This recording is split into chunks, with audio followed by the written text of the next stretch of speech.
आती थी खेतों से चरने के बाद उतना धूल गोधूली का समय होता था।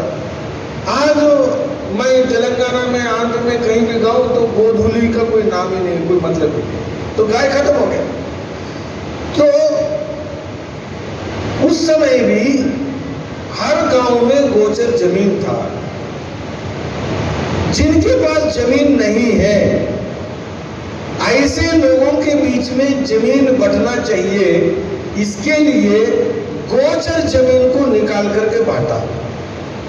कई जगह मंदिरों की जमीन को जैसे बांटा है, वैसा गोचर जमीन को बांटा है, जिसको अंग्रेजी में कहते हैं कॉमन्स।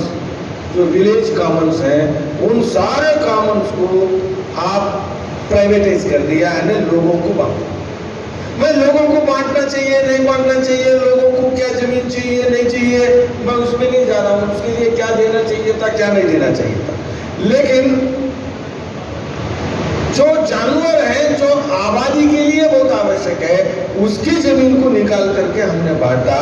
तो we delinked the commons and land from the जो गोचर। अब आने वाले दिनों में हम जब तक गाय के लिए जमीन की व्यवस्था नहीं करेंगे, गाय जिस संख्या में रहना चाहिए उस संख्या में रहना संभव नहीं होगा। यानी गाय की व्यवस्था सुनिश्चित नहीं करेगी। अब आजकल कई स्टेट्स में हो रहा है कि विलेज में भी उद्यान बनाने के लिए सरकार एक्वायर कर रही है 2 एकड़ 3 एकड़। अब आजकल दक्षिण के राज्यों में विलेज गार्डन्स बना रहे हैं, उसके लिए भी जमीन ले रहे हैं और शमशान के लिए भी ले रहे हैं। तो आने वाले दिनों में ये भी स्थिति आ जाएगी कि गाय के लिए आपको उचित जमीन की व्यवस्था, सरकार की जिम्मेवारी किसी न किसी स्तर पर हमें उस दिशा में जाना पड़ेगा। ये जो मैं कह रहा हूं, ये हमारी सरकार हो या कल किसी की भी सरकार हो, मैं जो कह दिया कल हो जाएगा, ऐसा नहीं होता है। उस दिशा में हमें जाना पड़ेगा।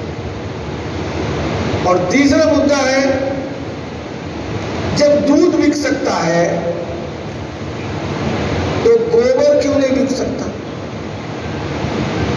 और यूरिया खरीद सकते हैं, पोटाशियम खरीद सकते हैं और नाइट्रेट खरीद सकते हैं, तो गोबर क्यों नहीं खरीदेंगे? सरकार केमिकल फर्टिलाइजर्स को अनुदान देती है, तो फर्टिलाइजर्स को, जो ऑर्गेनिक फर्टिलाइजर्स है, गाय बेस्ड फर्टिलाइजर है, इसको क्यों अनुदान नहीं देना चाहिए?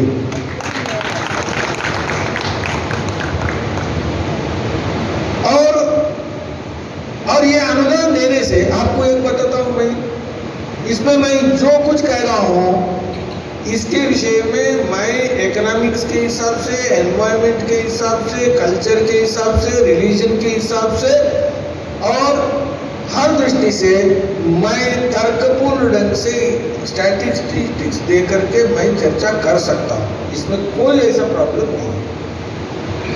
तो ऐसे में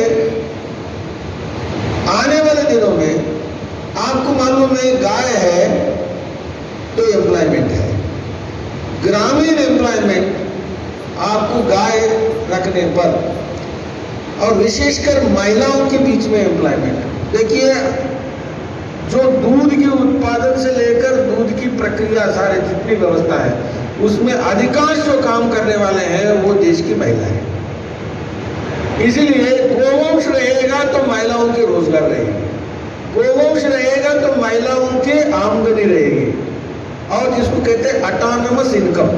यानी कई बार क्या होता है, पुरुष से नियंत्रित ना होने वाला आमदनी किसी महिला के पास रहती है, तो वो गाय के आधार पर है। आपको मालूम है, जब बचपन में आप लोगों को भी अनुभव होगा, मैं जब गाँव जाता था तो मेरी नानी है या मैं जब जाता था तो वो लोग उनके ऐसे पोटली में पैसे रख करके कि पोता आया है तो उसको निकाल करके कुछ न कुछ अलग से देती थी। तो उनको पैसे कहाँ से आता था? तो इन चीज़ों से आता था। तो मेरा जो कहना है कि आने वाले दिनों में हम विश्व के अंदर एक decentralised economy, rural economy, village economy, sustainable goals, जिसको अंग्रेजी में बोलते हैं तो अलग अलग ढंग से लगता है, ऐसा कुछ नहीं है। सस्टेनेबल गोल्स, इसको अचीव करना है तो भारत की जो परंपरागत कृषि और ग्रामीण व्यवस्था ही इसको दे सकती है, इसके अलावा और कोई रास्ता नहीं है। इसीलिए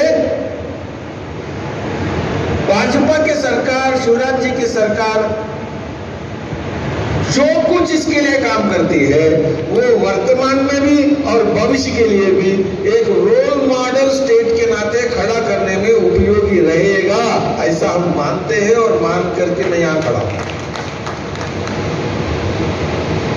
अब इसमें